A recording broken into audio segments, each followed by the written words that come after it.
আশুলিয়া জামগড়ের ভিতরে 50 টাকা entry fee দিয়ে এত সুন্দর একটি পার্ক না আসলে কখনো বিশ্বাসই করতাম না।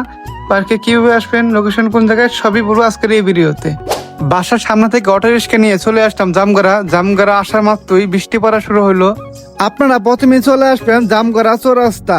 আমি এখন ভিডিওর ভিতরে যে রুটটা দেখাতেছি সেই রুটের সামনে আসবেন। আরো সহজ ভাবে বললে কাচ্চি বাইয়ের পাশেই রাস্তাটা আছে, সেই রাস্তাটাই যাই বলবেন রিং ফরেস্ট পার্কে যাব, অটো ভাড়া নেবে 20 টাকা। জামগড়া থেকে 10 মিনিটের ভিতরে চলে আসলাম পার্কের সামনে। আমি এখন টিকিট কাউন্টারের সামনে, এখন আমি টিকিট কাটবো। টিকিটের প্রবেশ মূল্য 50 টাকা। আর যদি আপনার সুইমিং পুলে গোসল করতে চান তাহলে এক্সট্রা ভাবে 200 টাকা করে টিকিট কাটতে হবে। আমি এখন পার্কের মেন গেটের সামনে, এই গেট দিয়েই প্রবেশ করতে হবে।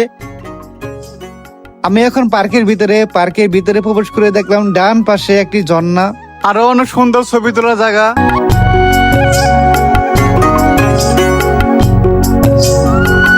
এই বাড়িটা এই পার্কের মালিকের বাড়ি। এই বাড়ির ভিতরে হয়তো পার্কের মালিক বসবাস করবে। বাড়ির কাজ কিন্তু এখনো চলমান, কাজ শেষ হয় নাই।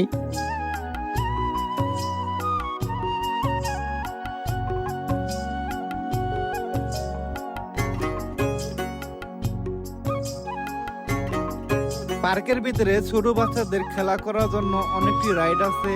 এই যে দেখতেছেন, এই সব হলো ছোট বাচ্চাদের খেলা করার জন্য রাইড। আর একটু সামনে এগিয়ে দেখিস পার্কের ভিতরে হরিং এ ঘাস খাইতেছে। আর এটা হলো সুইমিং পুল। এ জায়গায় প্রবেশ করতে হলে 200 টাকা করে টিকিট কাটতে হবে। আমি যেহেতু টিকিট কাটি নাই তাই ভিতরে প্রবেশ করতে পারবো না। এর ভিতরে হলো অনুষ্ঠান করার জন্য সুন্দর একটি জায়গা, তার পাশে আছে ক্যান্টিন।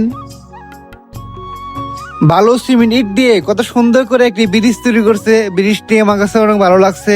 ব্রিজটি কাজ এখনো শেষ হয় নাই, হয়তো বা এখন কালার করা বাকি আছে। আর একটু সামনে এগিয়ে দেখি বিশাল বড় একটা স্টেজ আর বড় একটি মাঠ। কাঠ দিয়ে কত সুন্দর করে একটি ব্রিজ তৈরি করছে। তার পেছনেই দেখতে পাচ্ছেন চরকি। আমি বলবো মোটামুটি সুন্দর একটি পার্ক গার্লফ্রেন্ড বয়ফ্রেন্ড তাদের জন্য। আপনি ইচ্ছে করলে আপনার ফ্যামিলি নিয়ে ঘুরে আসতে পারেন। গার্লফ্রেন্ড বয়ফ্রেন্ড তাদের জন্য পারফেক্ট একটি পার্ক, কারণ দুজনে মিলে বাদাম খেতে পারবে। আমি গেছিলাম একা, তাই বাদাম খেতে পারি নাই, তাই ঝালমুড়ি খাইলাম। ঝালমুড়িটা বেশি ভালো হয় নাই, 10-এর ভিতরে 2 দিব।